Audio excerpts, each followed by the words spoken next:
नमस्कार।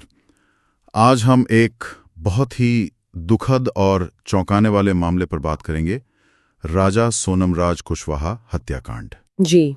इससे जुड़ी जो जानकारी हमारे सामने आई है उसका विश्लेषण करेंगे। एक नया नवेला जोड़ा हनीमून पर जाता है और फिर दूल्हा गायब हो जाता है। बाद में उसका शव मिलता है। हाँ। शुरुआती रिपोर्ट्स तो यही कह रही हैं कि पत्नी और उसके कथित प्रेमी पर हत्या की साजिश का आरोप है। तो चलिए थोड़ा गहराई में जाते हैं इसके, क्या हुआ, क्यों हुआ और क्या सबक हैं इसमें, खासकर पेरेंट्स के लिए। बिल्कुल, ये एक ऐसा मामला है जिसमें कई परतें हैं। दुखद तो है ही। हमारे पास जो भी जानकारी है, जो स्रोत हैं, उनके आधार पर हम कोशिश करेंगे समझने की कि ये घटनाक्रम कैसे बना, कौन लोग इसमें शामिल थे और क्या संभावित वजह हो सकती हैं इसके पीछे। हाँ, क्योंकि इसमें सामाजिक दबाव, रिश्ते, बहुत कुछ दिख रहा है। जी बिल्कुल। अच्छा, किरदारों की बात कर लेते हैं पहले। राजा रघुवंशी 29 साल के थे, इंदौर के ट्रांसपोर्ट कारोबारी। उनकी पत्नी सोनम रघुवंशी 25 साल की, जिन पर मतलब मुख्य आरोप है। हाँ। और फिर हैं सोनम के कथित प्रेमी 21 साल के राज कुशवाहा। इन्हें साजिश का हिस्सा बताया जा रहा है। जी। और इनके अलावा 3 नाम और हैं। हाँ, वो सुपारी वाली बात। आकाश राजपूत, विशाल चौहान और आनंद कुर्मी। इन पर आरोप है कि इन्हें हत्या के लिए सुपारी दी गई थी। हाँ बिल्कुल। अब घटनाक्रम देखें तो वो भी बहुत तेजी से बदला है। वही तो, 11 मई 2025 को शादी होती है और 20 मई को, यानी सिर्फ 9 दिन बाद, वो हनीमून के लिए मेघालय चले जाते हैं। और वहां पहुंचने के सिर्फ 3 दिन बाद 23 मई को राजा शिलोंग के पास से गायब हो जाते हैं।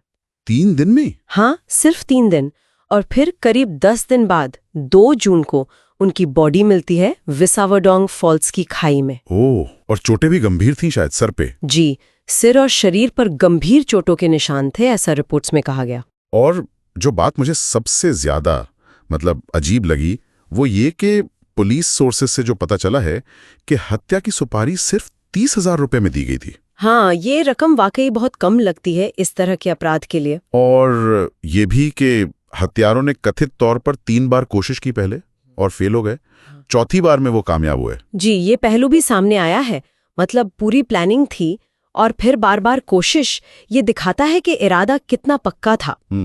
अच्छा, फिर जांच आगे बढ़ी। सोनम ने सरेंडर कर दिया था ना? हाँ, 9 जून को सोनम ने गाजीपुर यूपी में सरेंडर किया, जबकि राज कुशवाहा और बाकी जो कथित सुपारी किलर्स थे वो पहले ही पकड़े जा चुके थे। और दोनों परिवारों के बीच भी काफी वो चल रहा था, आरोप प्रत्यारोप। जी हाँ, काफी तनाव था और इसीलिए सीबीआई जांच की मांग भी उठी है। ये दिखाता है कि मामला कितना संवेदनशील है। सही कहा। अब आते हैं सबसे बड़े सवाल पर, आखिर ऐसा क्यों हुआ? क्या वजह बताई जा रही हैं? एक तो वो परिवार के दबाव वाली बात है। हाँ, ये एक एंगल प्रमुखता से सामने आया है। कहा जा रहा है कि सोनम शायद इस शादी से खुश नहीं थी। हो सकता है उस पर ये शादी थोपी गई हो। और दूसरा पहलू, वो प्रेम संबंध वाला। जी, दूसरा अहम पहलू सोनम और राज कुशवाहा के बीच का कथित प्रेम संबंध है। जानकारी के मुताबिक वो ऑफिस में काम करते थे साथ में और वहीं करीब आए। अच्छा। कुछ रिपोर्ट्स में तो मांगलिक दोष जैसी ज्योतिषीय बातों का भी जिक्र है। मतलब ऐसी मान्यताएं कि शायद इस वजह से रिश्ते में तनाव था। हालांकि ये सिर्फ कुछ स्रोतों का दावा है। हाँ, वो ज्योतिष वाला एंगल भी कुछ जगह मेंशन हुआ था। लेकिन इन सबसे ज्यादा चौंकाने वाली बात शायद वो टाइमलाइन है जिसकी आप बात कर रहे थे। वही, ये बात मुझे भी बहुत खटकी। पुलिस जांच के अनुसार हत्या की कथित साजिश शादी के सिर्फ 11 दिन बाद ही शुरू हो गई थी। 11 दिन? हाँ, पैसे, हथियार, लोग, सब कुछ इतनी जल्दी तय हो गया। इस सिर्फ शादी से नाखुशी थी या मामला कुछ और ज्यादा गहरा था, ये समझ नहीं आ रहा। ये रफ्तार वाकई बहुत से सवाल खड़े करती है। ऐसा लगता है कि शादी से पहले ही शायद कुछ ऐसे मुद्दे थे जिन्हें या तो देखा नहीं गया या दबा दिया गया। अगर किसी रिश्ते की नींव ही जबरदस्ती या अनसुलझे तनावों पर टिकी हो तो वो कितना खतरनाक हो सकता है। ये मामला शायद इसी का एक बहुत दुखद उदाहरण है। सही बात है। कम्युनिकेशन गैप, संवाद की कमी, चाहे वो परिवार के अंदर हो या फिर नए जोड़े के बीच, शायद उसने चीजों को और बिगाड़ा। बिल्कुल। अगर कोई असहज है, खासकर शादी जैसे बड़े फैसले के बाद, तो उसे खुलकर अपनी बात रखने का एक स्पेस, एक मौका मिलना ही चाहिए।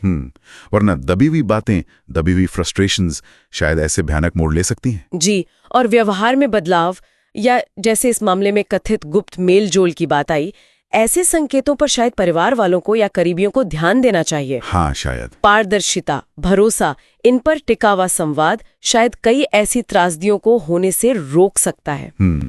तो खुलकर बात करना, और जरूरत पड़े तो किसी प्रोफेशनल की मदद लेना, शायद यही सही रास्ता होता है। और आर्थिक लेनदेन में भी शायद क्लैरिटी जरूरी है रिश्तों में। हाँ, वो भी एक पहलू है। तो हमने राजा सोनम राजकुशवाहा हत्याकांड से जुड़ी जानकारी को देखा, घटनाक्रम, किरदारों को समझा, और हत्या के पीछे की जो संभावित वजहें सामने आ रही हैं, चाहे वो कथित प्रेम प्रसंग हो, पारिवारिक दबाव हो, या फिर वो चौंकाने वाली बात कि सिर्फ 11 दिनों में साजिश रची गई।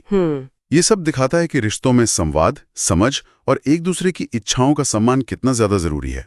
बिल्कुल, और ये सोचने पर मजबूर भी करता है कि सिर्फ 11 दिनों में एक नवविवाहित रिश्ते में ऐसा क्या हो सकता है, या क्या पहले से चल रहा था कि बात हत्या की साजिश तक पहुंच जाए। जो बाहर से दिखता है और जो अंदर की असलियत होती है, उसमें कितना बड़ा फासला हो सकता है। ये सवाल वाकई सोचने लायक है।